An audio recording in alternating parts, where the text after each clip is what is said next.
advanced voice from the open AI side that came out this past week is what terrifies me the most because it is really good at being imperfect enough. All right, well, it's going to keep me up. Welcome to Barenaked Money, the podcast where we strip down the complex world of finance to its bare essentials. With your hosts, Josh Sheluk and Colin White, portfolio managers with Verecan Capital Management, Inc. Welcome to the next episode of Barenaked Money.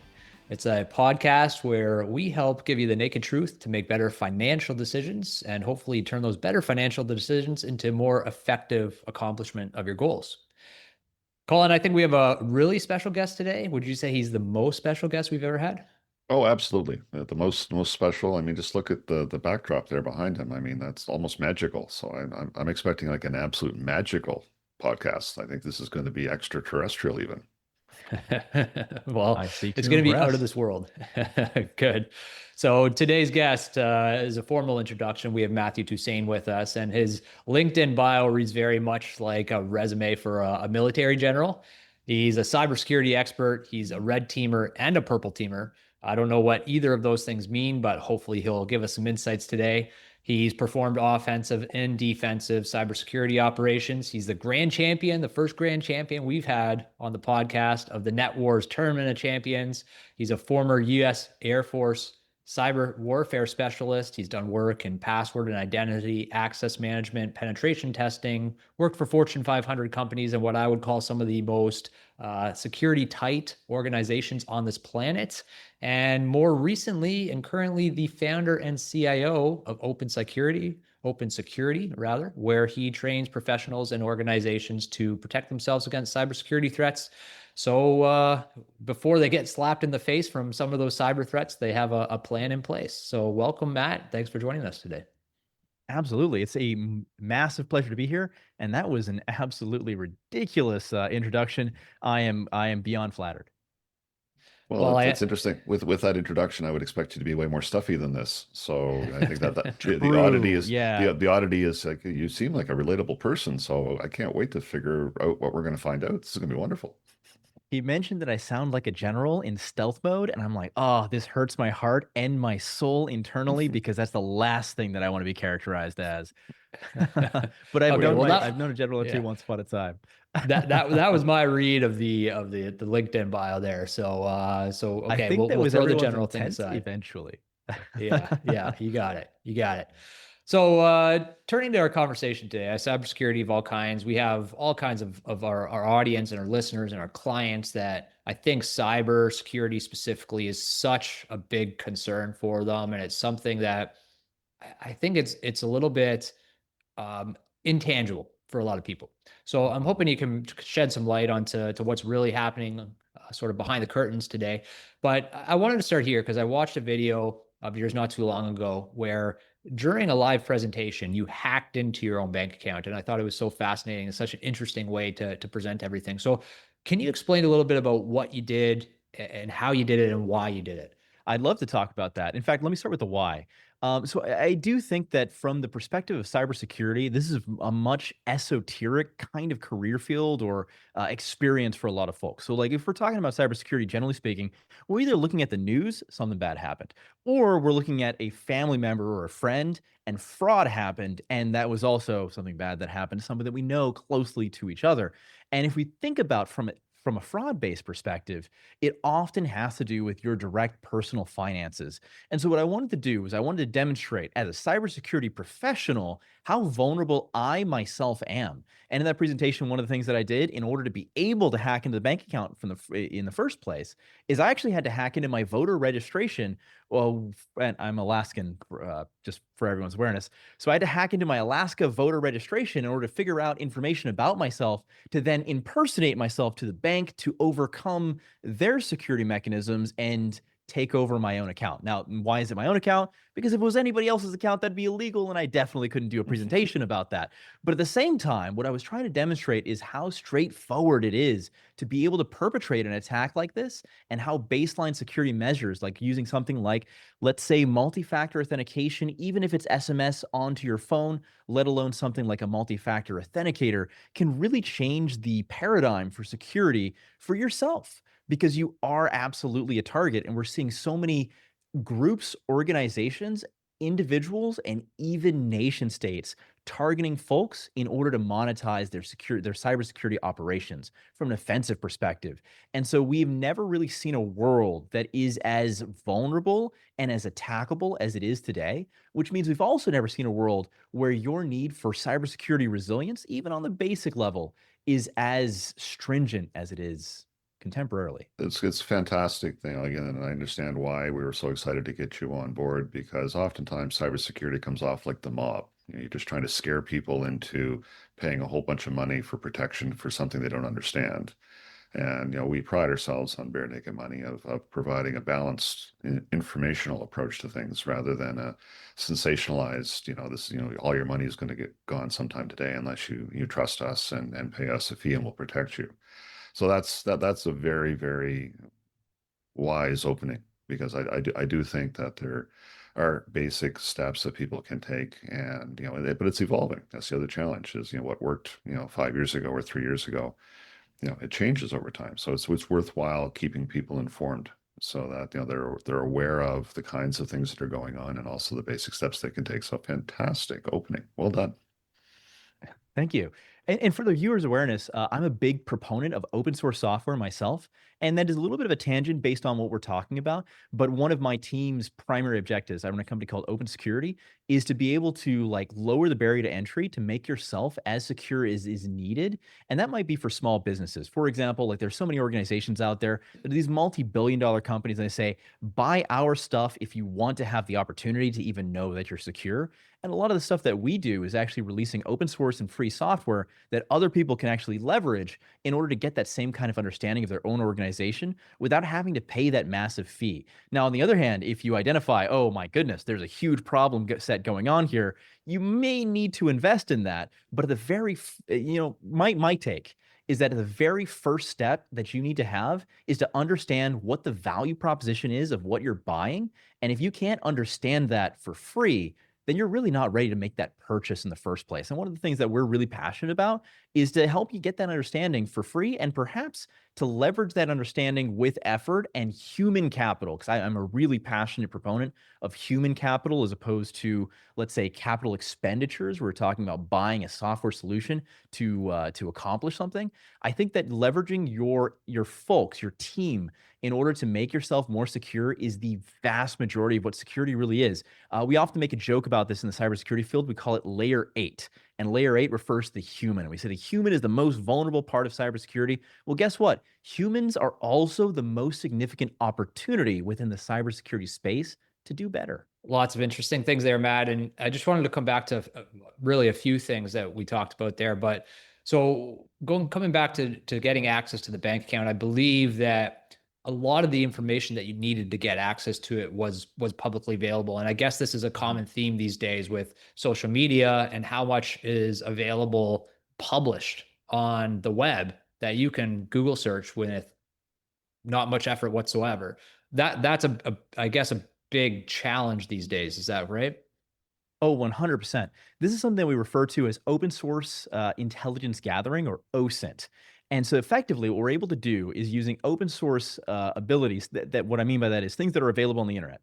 The very first style of looking for things on the internet is a Google search, right? I might Google your name. Maybe there's a lot of people with your name. Okay. Where are you from? What's your date of birth? How old are you? What do you look like? What are your family members? All of these things help us establish a profile around you. And we can leverage this in order to then look for things like government resources.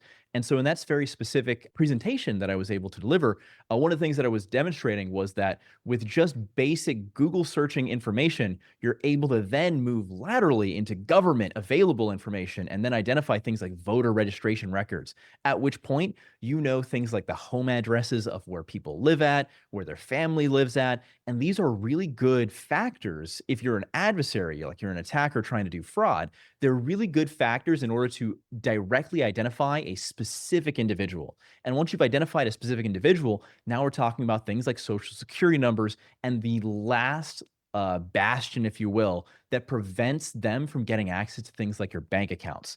Given that the vast majority of this, let's say 80% plus of it, is available just directly on the internet if you know where to look and how to put different pieces of information together, that actually puts us in a really poor position from a security perspective at an individual level. For a while there, it was trendy. At least I was seeing it quite often, where it was like, hey, do you want to know what your Star Trek name is? Give us the city you were born in and where you proposed to your wife, kind of thing. And then it would go, you're Captain Kirk.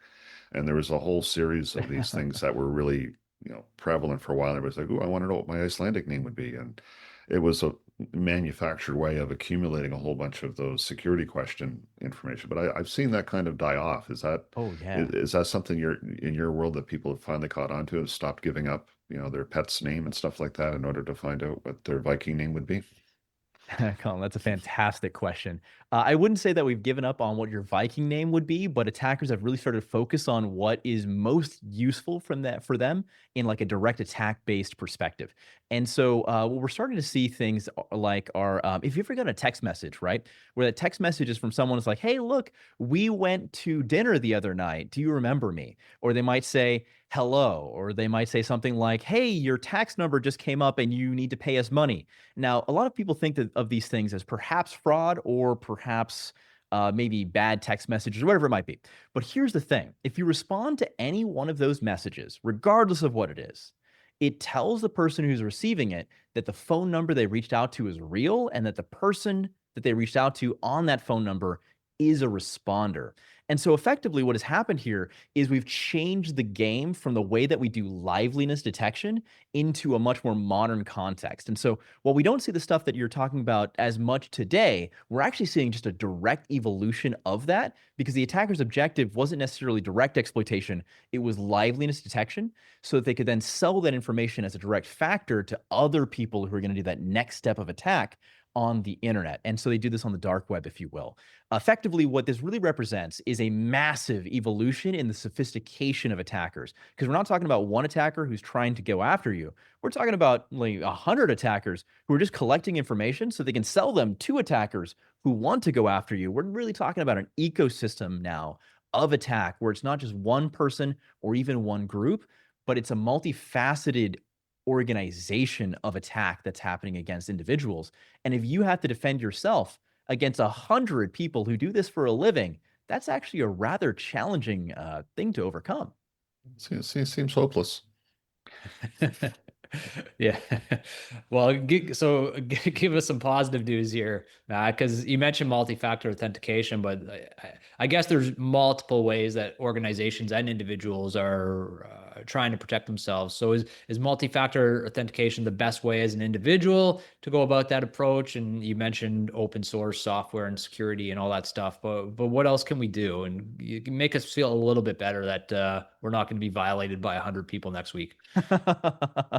Well, when you put it that way, it makes me really think. But at the end of the day, we do actually have a rather significant set of opportunities to actually defend ourselves. Because look, if we think about an adversary, they have to monetize their attack in some way, shape, or form. Like if they cause us pain and damages, that is one thing and it sucks for us. I'm not going to lie, that is absolutely true.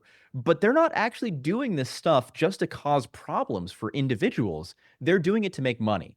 And what a lot of folks don't realize is that if we look at fraud-based organizations, many of those organizations in, let's say, Bangladesh, just as an example, they might actually be doing human trafficking to get what are effectively human slaves to be doing these types of attacks against individuals in the United States, for example, because we have kind of that cash, and oftentimes the monetization vector there is getting people or convincing people to buy like Apple gift cards or Google gift cards and then like distributing those.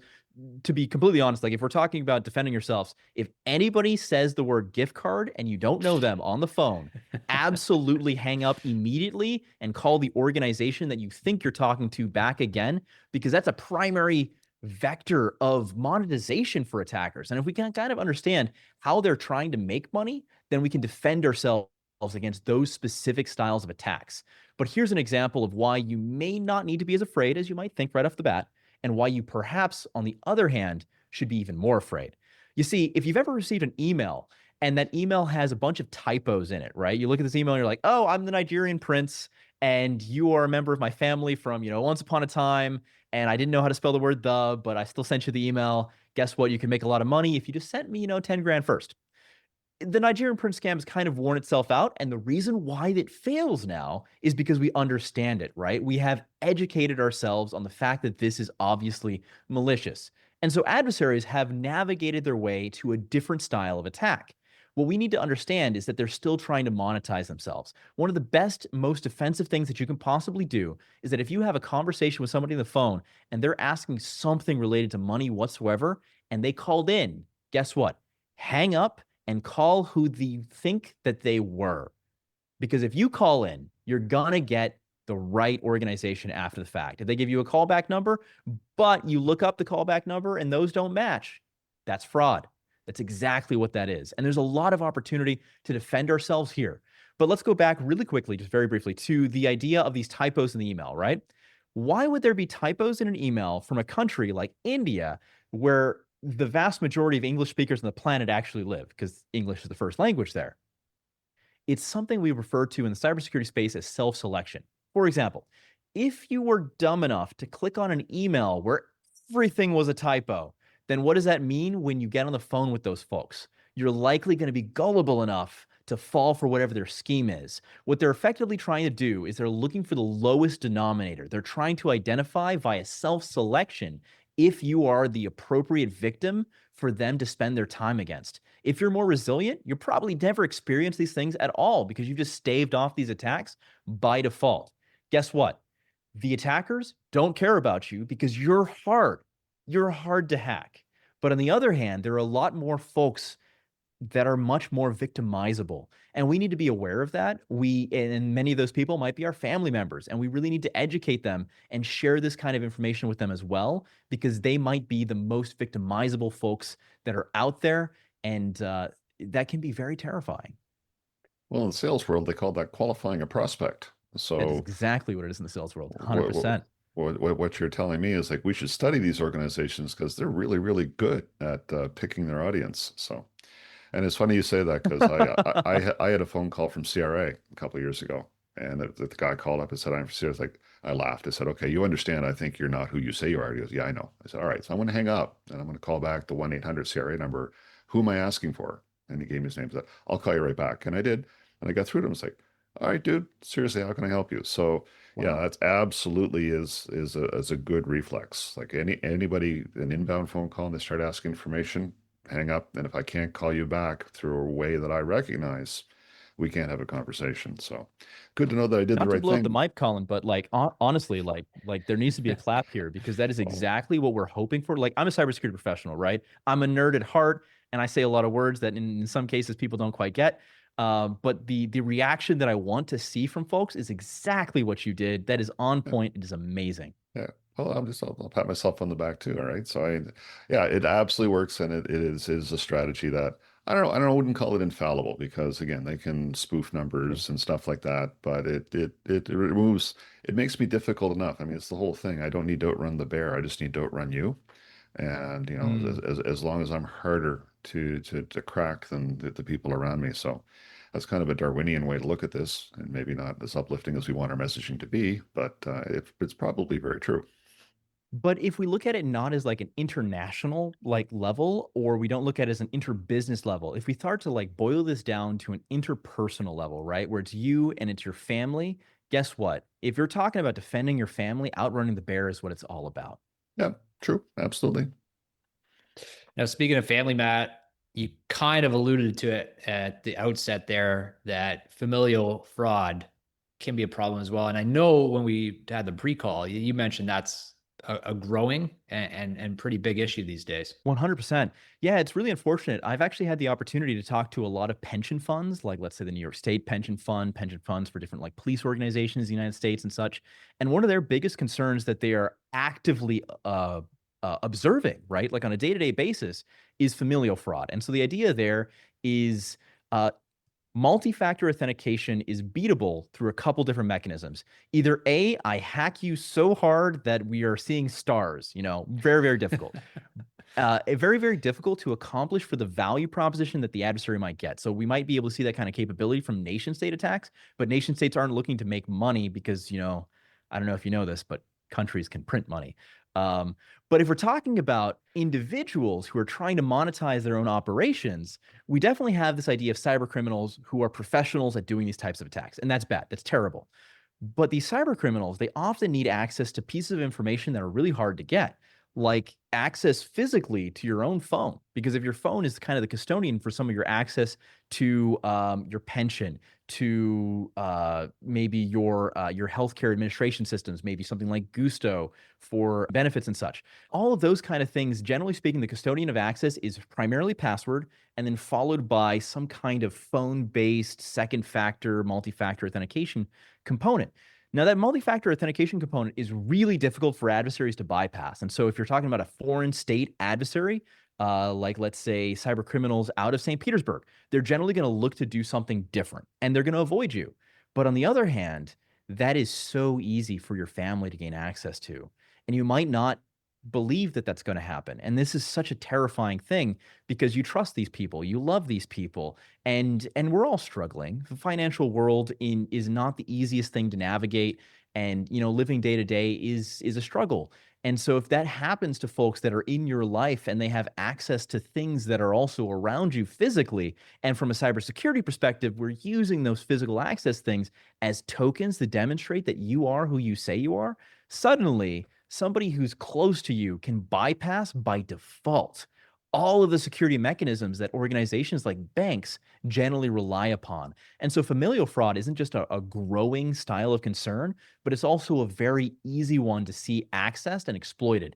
And we see this I wouldn't say primarily, but we do see the most egregious style of exploitation against the elderly who might not have the ability personally to be able to report this kind of attack happening against them, particularly when it's happening by somebody close to them. Yeah, there's a real behavioral aspect to this when we speak to this, when we talk about behavioral economics and stuff. I mean, somebody can be a very trusted member of the family. They can be, a very honest person. But honestly, anybody in the right circumstances is going to do whatever they need to do. If I'm standing outside of a liquor store with a gun in my hand to 2 sick kids at home and I can't afford to feed them, I'm probably going to use that gun to get money out of that liquor store. And, that's just, that's how people would react. I could be a perfectly fine, upstanding citizen the rest of my life and everything else, but I found myself in a corner. And in a corner, even somebody who is a deeply trusted person could become motivated to do something that's completely surprising, but also completely understandable. And, that's what people miss, right? It's like, yeah, I trust my brother. He's always done right by me, and we've never had a problem. And but he could have something going on in his world where that he gets to a point where, yeah, he's going to have to behave in a way that completely is out of character. And I hate to that's an amazing point. And I hate to the flip side of this, but familial fraud against things like pensions is one of the most least violent crimes that lower income individuals can actually perform. And so I don't want to say that there's an alternative side to this that is positive, because it's all negative, it's all sad, and it's all unfortunate. But at the same time, one of the things that people have to recognize is that an alternative for those kinds of individuals might be robbing a liquor store, and instead they've chosen to rob their families instead. Yay. That's not supposed to. I guess it's less violent. It's not good. It's less violent. Yeah, but no, it's real, and I guess the key is, and you don't want to make people paranoid all the time, and older generations grew up in a time like, again, I started giving financial advice before there were computers.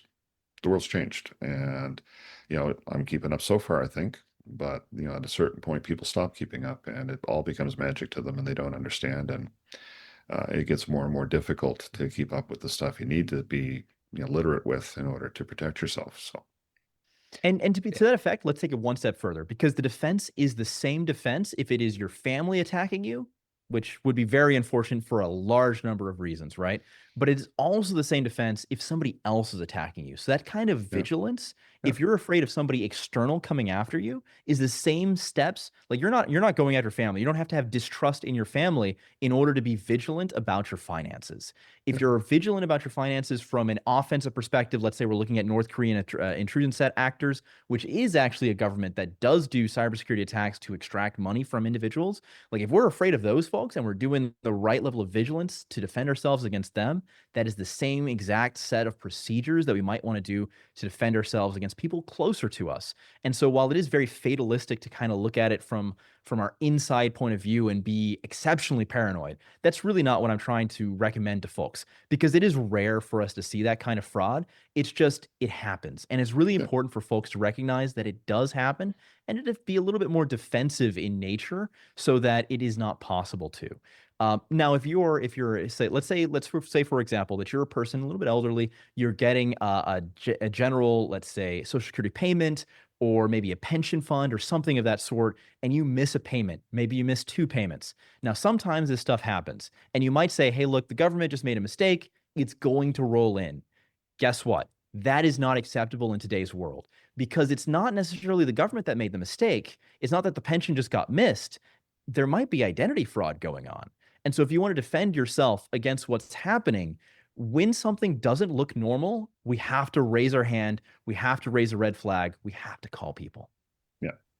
Yeah. And I'm sure Service Canada will get back to you in 90 days. 3 more payments have missed, and maybe get to the bottom of it then, if our indication up here is any precedent. But I wanted to come back to the changes that we're talking about in the world, because as Colin said, there's no computers when he started giving financial advice, but now we have something called artificial intelligence, which can actually pick up the phone and have a conversation with you. And I actually got a call from what I think was some type of AI a few weeks ago, and just trying to, I don't know what it was trying to do, quite frankly. It was actually quite poor in its conversational skills, but still pretty incredible that something totally robotic can have a conversation with me that's dynamic and changing. And so what are you seeing in this space? I can imagine that it's getting more and more difficult, but how much more difficult is it getting, and where are we going from here? This is a fantastic question. I'm going to actually start with being the reverse of hyperbolic and say why it's not that big of why it's not the end of the world today. And then we'll dive into exactly what's happening and what the fears are for tomorrow. I don't know if you saw the new advanced voice feature that got released from ChatGPT earlier this week, but I've been talking to it voice-based recently, and its intonation and its ability to pause and say, yeah, I know what you mean, but specifically the part of that is it is so unrealistic that it is terrifying. It just sounds kind of appropriate. And so one of the things that we're really afraid of in the cybersecurity industry is that we've had this big problem that is the underlying, underpinning of the weakest part of security for enterprises today, and that is phishing attacks. What does that mean? Effectively, I send you an email with a link in it, and that link goes to something malicious. You click on that link, and now I am you on your computer. That's effectively a phishing attack. Now, from a phishing-based perspective, what I could do is I could create one email ruse or a pretext that you want to click on because it's really, really good. One example that I had with my organization is that we were doing a phishing attack against an organization for them to understand, what their risk was for phishing. And we did a Google Maps on them. And we found out that there was an REI sports good across the street from their organization. So we sent every employee in their company an email that had a coupon that said the first 15 people who show up to REI sports good get the first $100 of their purchase off for free. And we got a call from the client almost immediately, because every single person in their business, well, maybe not every single person, but the vast majority of people in their business literally stood up, walked out, and went to REI. And the craziest part about this whole story is that REI looked at our fake email and said, oh, this must be from corporate. I guess it's real. And they honored it. Oh my goodness. That was totally not the intent of the cybersecurity engagement at all. Well, that doesn't actually seem too dumb on the employees' part. if they all got $100, I mean, they did make out like a bandit. But the big point there is that if we have a ruse, right, some kind of pretext that causes somebody to interact with an email, we're going to be successful as an attacker. We might not be as successful as we think we're going to be in that specific case. We wanted to get 3 or 4 clicks. We got 100 people leaving the business to go across the street to buy stuff. How many clicks do you think we got? All of them, basically all of them. And so the first thing that we need to kind of recognize from a cybersecurity kind of context there is that I can make one email, send it out to 1,000 people, and I can get 1,000 clicks as a result of that theoretically. Or maybe, you know what? Maybe we got 1%. That's still a click. Actually, it's still 10 clicks.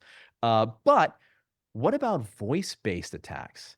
If I want to call you up on the phone and I say, hey, look, I'm Matt Toussain. You believe me, right? Because my voice is very English centric. I'm very Anglo-centric. I sound like my first language is English. I must be a normal individual, right?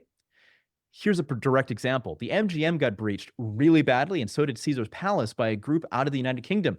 Because in the United States, we love British accents and we trust them implicitly. And so the moment that that happens, we just say, yes, sir, here's all of the access that you need to our environment. $170 million in damages was that compromise. Really, really bad. Now, the thing about these types of compromises is that they're very hard to scale. Because guess what? If I got to call you up on the phone, every minute of my time I spend doing that is a minute of your time. It doesn't scale laterally. If I send you an email, that's 1 minute of my time, 1,000 minutes of everyone reading that email's time. Artificial intelligence fundamentally changes this paradigm because suddenly we can say, let's build this pretext, let's make AI do all of the calls, and now AI, voice-based social engineering attacks are as scalable as email attacks. This is a fundamental change in the way that we're seeing cybersecurity attacks being performed against organizations and individuals, and it is something that terrifies us out the yin-yang. Now, positive side of this, because that sounds terrible. We're not seeing as much of this as we expected. We're actually seeing adversaries employ these kinds of attacks at a much slower pace today than we expected that to happen. We expected us to kind of be underwater at this point. We are seeing adversaries doing this. It's absolutely happening. And we're seeing that rate increase over time, but it hasn't gone exponential yet. So there's still time to defend yourself. There's still time to recognize that this type of attack is happening and is inevitable. What's funny is that here's a Barenaked story for you. So Catherine, who does all of our marketing for us, she was using a program to clean up our audio. And, it was removing all of the verbal tics from our audio before we published the podcast. And then we started being accused by listeners of, you guys are just, it's just all AI generated. It's like, no, what do you mean? It's like, well, it's all rehearsed. It's all robotics. Like, what do you mean? So I went digging to figure out how we got there. And it was like, well, we cleaned it up too much, right? So, I mean, it's interesting in real time. We're learning these things, right? I think I'm making it better. Oh, no, I'm making it worse. I think, again, everybody's learning right now on how imperfect do you need to be to sound real. Like it's almost the Turing test, right? What does it take to be human? And if you can fake being human, then that's the highest level that you're going to get to. But it has to be imperfect enough. That is a fascinating way to lay that out. I do think you're 100% right. The most powerful word in the world today is Yeah, exactly. Do you use it enough? Do you enunciate it properly? Did it sound natural? And most people don't put that much thought into it, but it subconsciously, I think, is how we get comfortable with somebody. If they're imperfect enough that we can relate to it, and it doesn't sound too rehearsed or too polished or what have you. And advanced voice from the open AI side that came out this past week is what terrifies me the most about that, because it is really good at being imperfect enough. All right, well, it's going to keep me up. My GPT is still a little too optimistic. It needs to be a little bit more derogatory, I think. And then it will be totally believable once it becomes, it needs to take itself down a couple notches to the more human level. You're 100% correct there. My most common response is, you're absolutely right. I know, exactly. Yeah, you're correct. That's a very inspiring insight. And I was like, it wasn't that inspiring. Wow, how are you such a genius? Yeah. Yeah.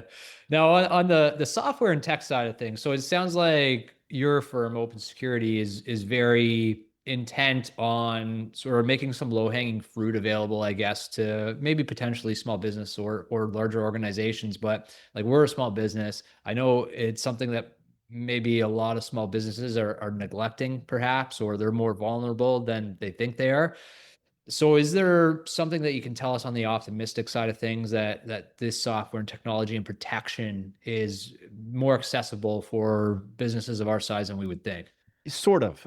So I've got pros, cons, and like middle ground pieces to say here. I think that the open source world has actually grown very significantly and very rapidly in this space, which means that if we were talking about like baseline resilience, it has never been easier as a small business to be able to find the opportunity to defend yourself against standardized threats than right now. For example, one of the most big vulnerabilities that we're talking about actually came out this week in cybersecurity, that is, and it is a Microsoft related vulnerability that affects everything. It's like kind of one of those sky is falling, Chicken Little style vulnerabilities.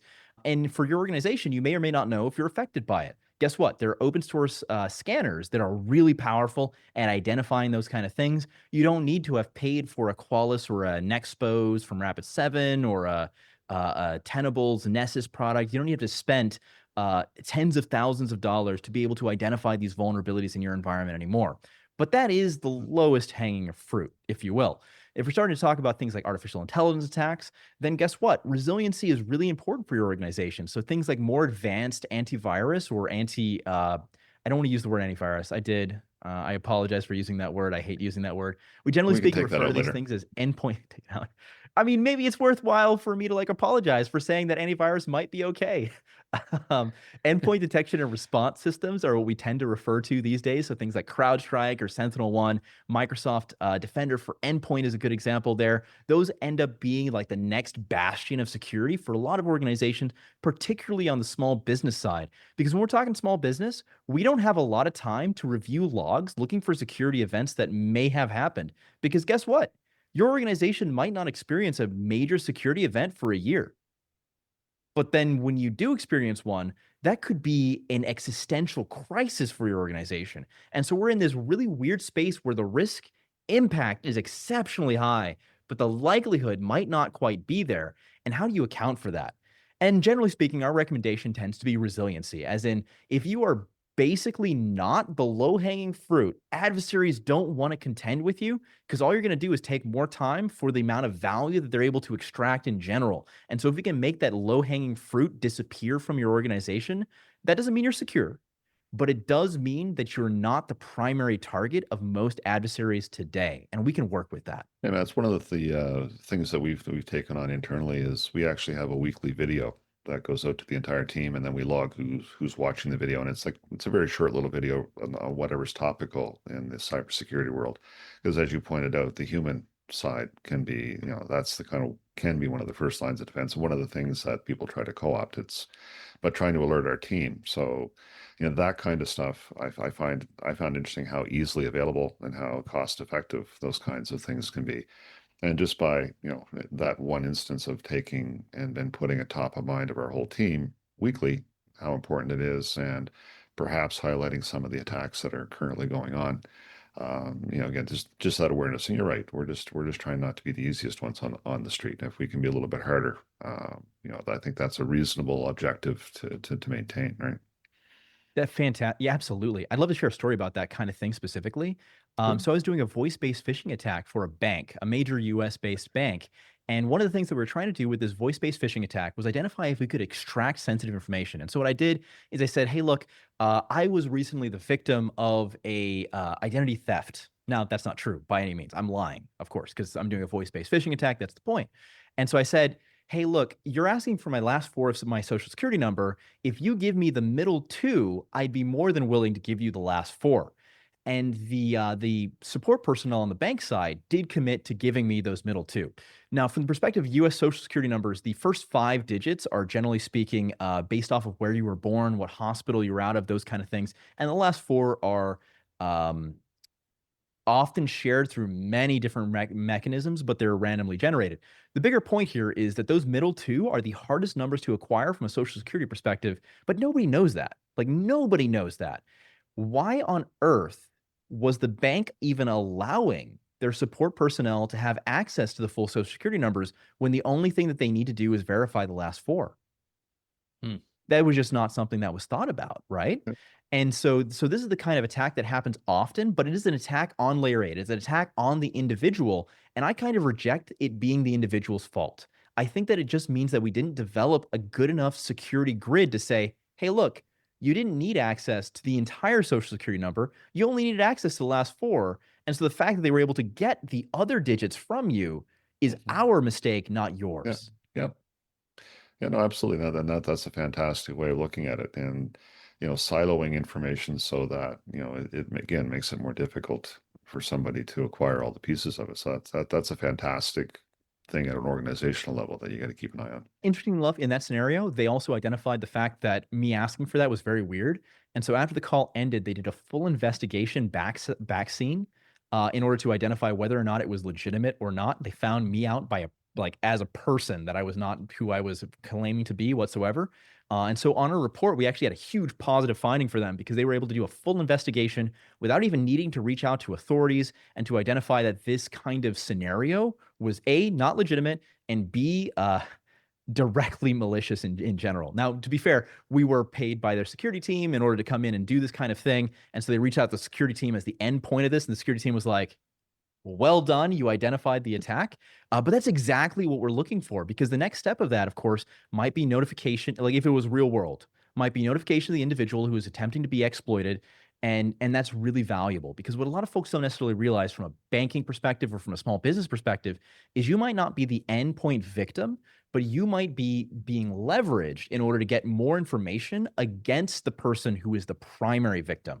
For example, if I wanted the social security number of an individual, not to get access to their bank account, but get access to other things related to them, going after their bank and trying to extract that information might be the only thing I'm looking to acquire from the bank in the first place. You mentioned CrowdStrike, Matt. Now, this is, I think, a name that we're familiar with.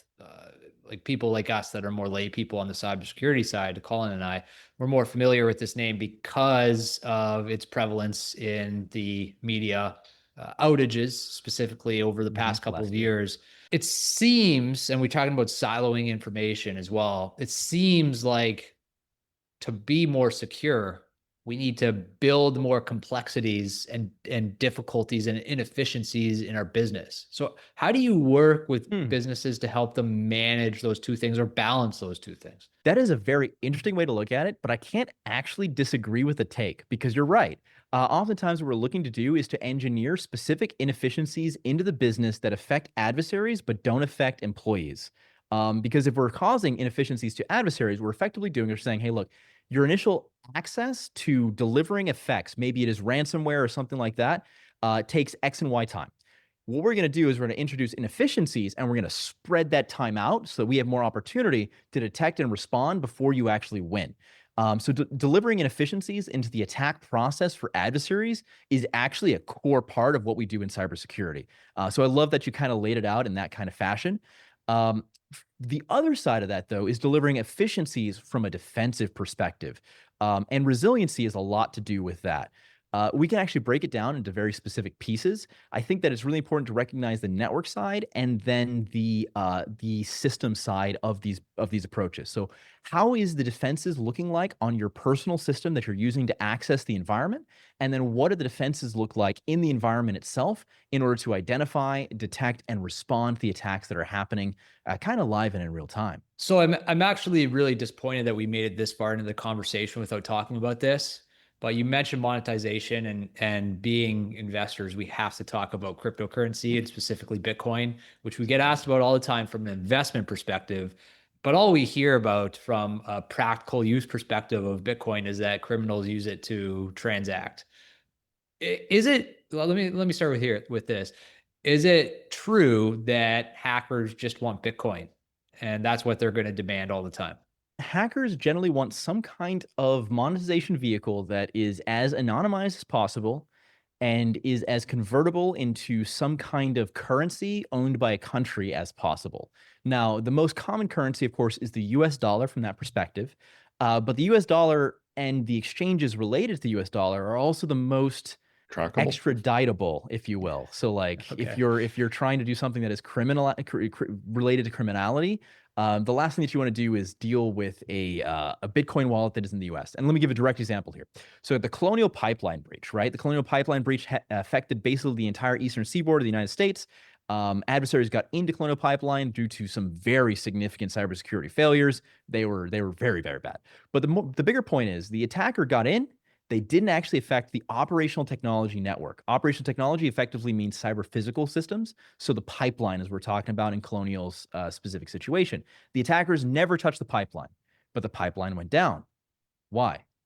Colonial personally made the decision to turn the pipeline off because the attackers got into their billing system, which wasn't touched the pipeline at all, and they couldn't figure out how much to charge their customers anymore. As they said, you know what, if we can't figure out how much to charge you, let's just turn it all off because, you know, capitalism is king.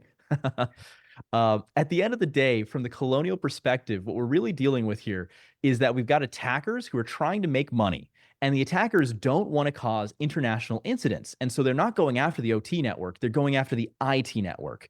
In this case, Colonial made an international issue when they turned off that pipeline. And it caused an OT effect, even though the attack was against their information technology systems, SharePoint devices, effectively. And so what the attack group did, DarkSide was the name of the group, they said, oh my gosh, this is crazy. We don't want to go to jail. We definitely don't want to go to jail over $4 million. It's not worth it. We make that in a weekend. And they left all of the money in a US-based Bitcoin wallet. And so what the Department of Justice did is they seized it and said, look, everyone, crime doesn't pay. But the reason why crime didn't pay is because the attackers very specifically said, we don't want to go to jail, and they left it in a US-based Bitcoin wallet. So when we talk about cryptocurrency, from an adversarial perspective, the first thing to recognize is that it is traceable. Like we think about Bitcoin or cryptocurrency in general as if it were completely anonymized. It is not. We can trace where these wallets go. We trace where the transactions go from one wallet to another wallet. And the way that adversaries are able to directly monetize is by pulling information and data, and specifically Bitcoin currency, if you will, or any kind of cryptocurrency, out of a given wallet that is in a extradited capable state and moving it into one that is not. So we might see something like Ecuador or Russia or the Ukraine traditionally, many Eastern European states as well, as a way to get the money out. Now, does that mean that the FBI is not aware of who did it? No, that's not the case at all. We know. We absolutely know, because it is rather more traceable than people believe. It's just we don't have the international authority to do anything about it. So Bitcoin goes to US Bitcoin wallet, gets transferred over to Russian Bitcoin wallet. Then what happens when it's there? Generally turned into something like rubles. So rubles are a better investment than Bitcoin in the criminals' minds. Well, so from a criminal perspective, they care about cash. They do not like cryptocurrency at all. Cryptocurrency is just a really easy way for them to convert cash from one style to another style. That's where we wanted you to get. Yeah, thank you. Yeah, that's the punchline. Even the criminals don't like holding on to crypto. It's good to transact. Yes, I could double down on that. If criminals hate holding on to crypto, they divest out of crypto as fast as they possibly can post an engagement.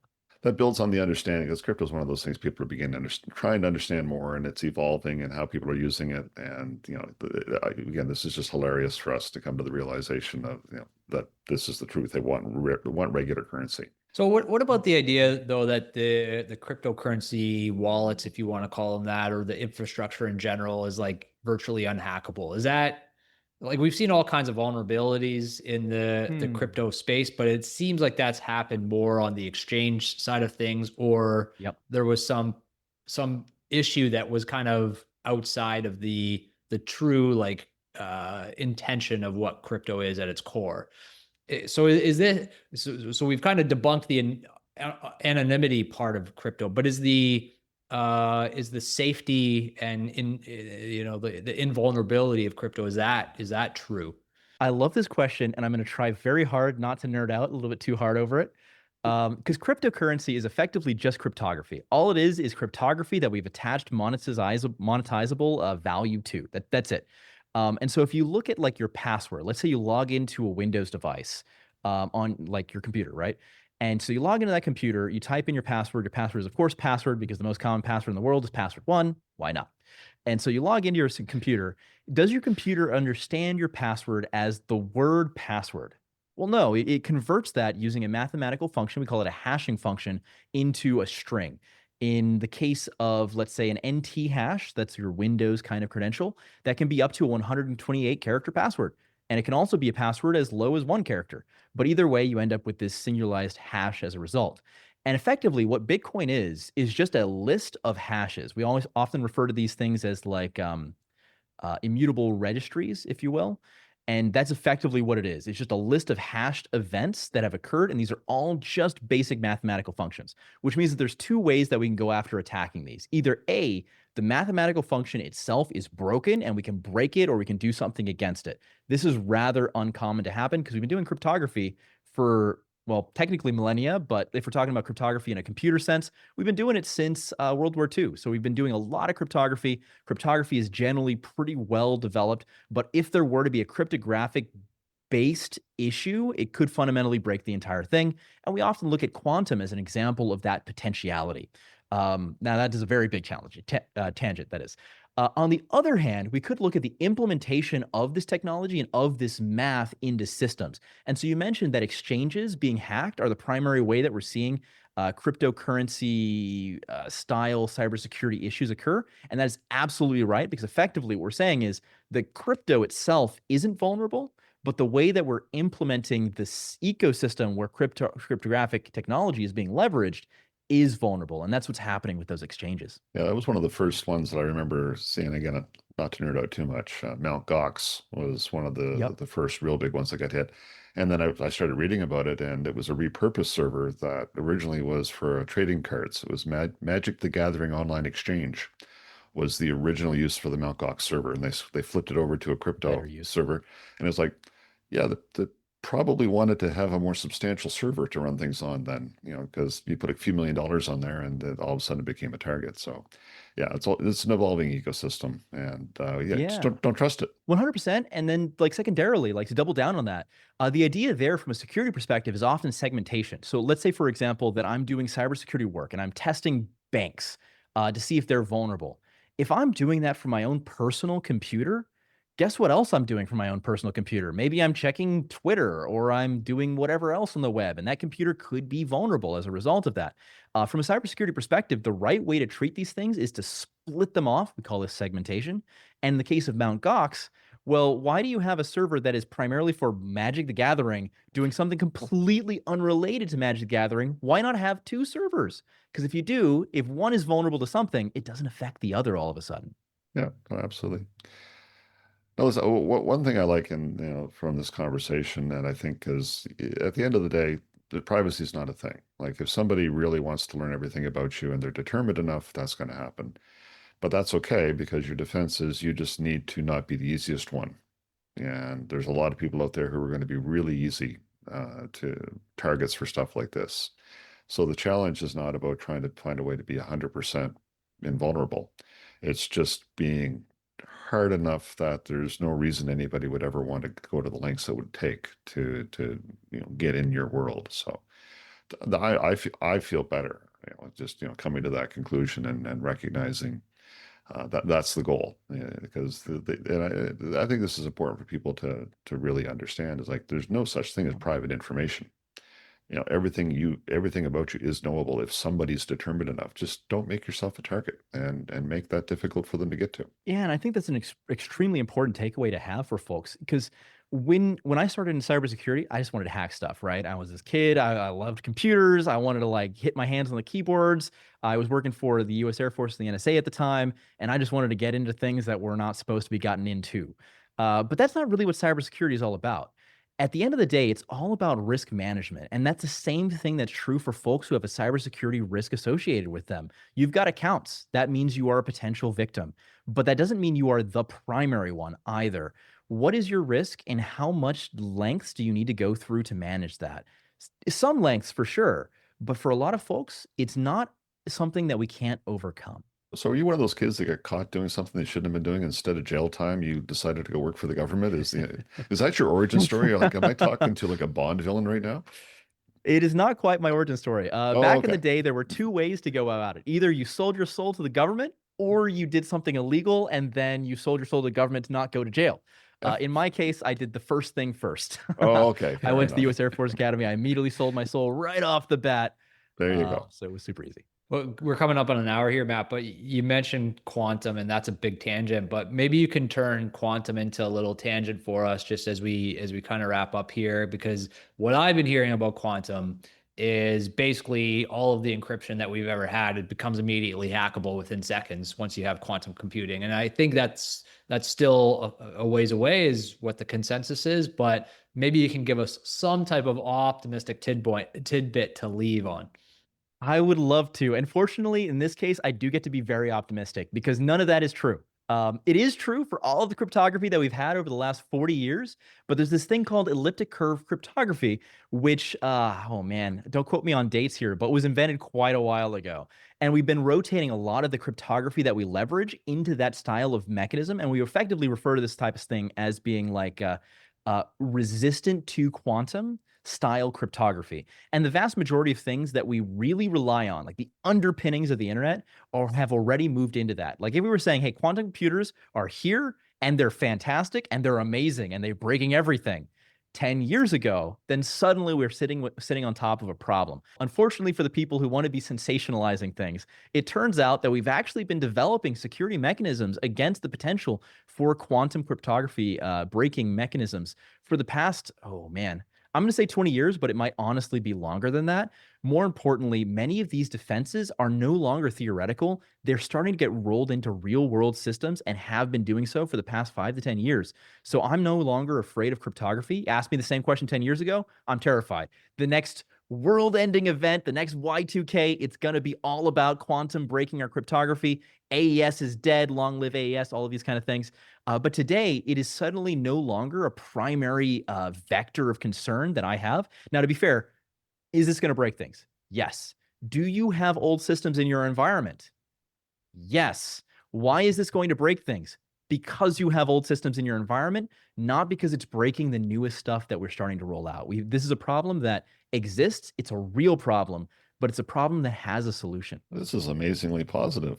I'm not feeling the need to give up at all. Not Fantastic. At all. Not at all. Yeah. Oh, and we tend to be optimistic here about the future. So I think we're both very grateful that you've been able to share some optimistic perspectives on the cybersecurity space, Matt. So we appreciate so much the time that you've shared with us today.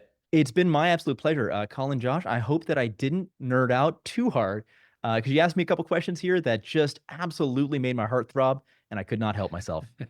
You're amongst friends, and I think a lot of our listeners would count themselves among friends. So this will find an audience. We sincerely thank you for your immense knowledge and your perspective. It's odd to find somebody who has the depth of knowledge who can actually put a sentence together, and you don't at all look like an avatar. You don't look like you're AI generated. You look real. So I mean, this is just, we ticked all the boxes. So we're great. Well, it's my pleasure to be here. This was a stupendously fun conversation to have. Thanks again, Matt. And I think it leaves on, again, a positive note. And for all of our listeners and our audience, it reinforces some of the principles that we have here, Verecan, being optimistic, being thoughtful, being process-driven. But at the end of the day, we all need to protect ourselves and be smart about it. We didn't like the way investment management firms worked in Canada. So we built Verecan, something different. You can find us at annoyingthecompetition.com. For more information on the subject of today's podcast or any other financial topic, please visit us online at verecan.com. That's Verecan.com. There's plenty of information there, or you can reach out to someone on the team. Thanks for listening. Please note, the information provided in this podcast is for general information purposes only. It is not intended as financial, investment, legal, tax, accounting, or other professional advice. Our discussions are not a solicitation to buy or sell any securities or to make any specific investments. Any decisions, based on information contained in this podcast, are the sole responsibility of the listener. We strongly advise consulting with a professional financial advisor before making any financial decisions. Listeners should be aware that investing involves risks and that past performance is not indicative of future results. Barenaked Money is produced by Verecan Capital Management, Inc., a licensed portfolio management company in Canada. We operate under the regulatory framework established by the provincial securities commissions in the provinces within which we operate. The views expressed in the podcast are our own and do not necessarily reflect the official policy or position of any regulatory authority. Remember, at Verecan Capital Management, Inc., we focus on aligning our goals with yours, prioritizing integrity and transparency. For more information about us and our services, please visit our website. Thank you for listening, and let's continue to challenge the norms of the financial services industry together.